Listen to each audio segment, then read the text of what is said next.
Bonjour, je suis Christophe Truyer, je suis professeur en physique-chimie au lycée des Catalans à Montélimar et j'enseigne en BTS TPIL. Je vais donc vous présenter le bloc S2 métrologie qui fait donc partie des 5 blocs transversaux.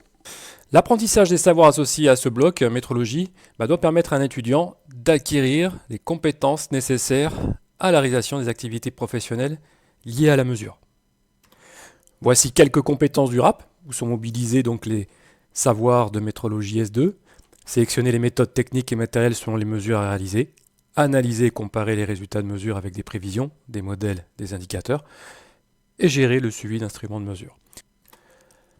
On insiste sur le caractère transversal de cet enseignement, qui s'inscrit dans différentes activités qui vont être réalisées dans les 3 champs de mesure professionnelles, c'est-à-dire les mesures dimensionnelles, les mesures énergétiques et les mesures environnementales. Alors la métrologie, c'est la science de la mesure. Un résultat de mesure, en fait, c'est souvent un élément qui est pris en compte dans une prise de décision, par exemple pour déclarer la conformité d'un produit. Donc un résultat de mesure, ce n'est pas une valeur unique, puisqu'il se présente en fait sous la forme de distribution de valeurs possibles qu'il faut estimer. Et ça, on le fera en évaluant l'incertitude associée à une mesure. Donc cette incertitude sur la mesure, c'est elle qui est à l'origine de risques qu'il faut d'ailleurs évaluer pour prendre une bonne décision, pour déclarer par exemple la conformité d'un produit. Alors avant d'aller plus loin, je vais vous parler des 3 branches de la métrologie. La première, c'est la métrologie scientifique, qui recherche les nouveaux moyens de mesure et les nouveaux étalons de référence. Pour rappel, en 2018, la métrologie scientifique a permis la redéfinition de 4 unités du système international, le kilogramme, l'ampère, le kelvin et la mole. La métrologie légale, quant à elle, garantit la loyauté des échanges commerciaux, et à ce titre, elle répond à des exigences réglementaires. Et enfin, la métrologie industrielle garantit la fonctionnalité des produits.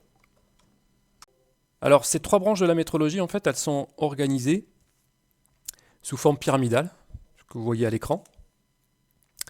L'objectif de cette organisation, c'est de garantir en fait ce qu'on appelle la traçabilité métrologique, c'est-à-dire que toute mesure est reliée à une référence unique. Dans cette diapo, je vais vous présenter les concepts de la métrologie du bloc S2. Premier point, il s'agit donc des grandeurs de référence du système international, on en a déjà parlé. Deuxième point, il s'agit du vocabulaire international de la métrologie. On demande que les étudiants utilisent ce vocabulaire. Et dernier point, c'est le modèle de mesure, c'est-à-dire ce qui va relier ce qu'on appelle la grandeur d'intérêt, c'est-à-dire la grandeur que l'on cherche à mesurer, aux grandeurs d'entrée. Typiquement, si je souhaite mesurer une vitesse par effet Doppler, je vais mesurer des fréquences et je vais calculer la vitesse grâce au modèle de mesure. Donc c'est ce modèle de mesure qui va nous permettre d'estimer l'incertitude sur la grandeur d'intérêt. Et pour commencer, il faudra déterminer les causes d'incertitude sur les grandeurs d'entrée, établir ou utiliser les modèles existants entre les grandeurs d'entrée et les grandeurs de sortie. Donc quand je dis établir, c'est que parfois il faudra avoir recours à la modélisation.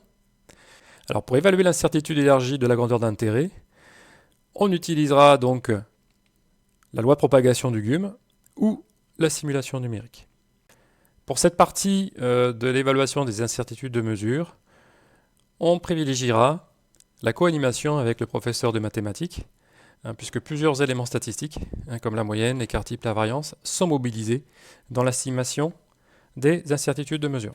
Alors, dernier point de ce bloc S2 métrologie, c'est l'exploitation et la fiabilité des résultats de mesure.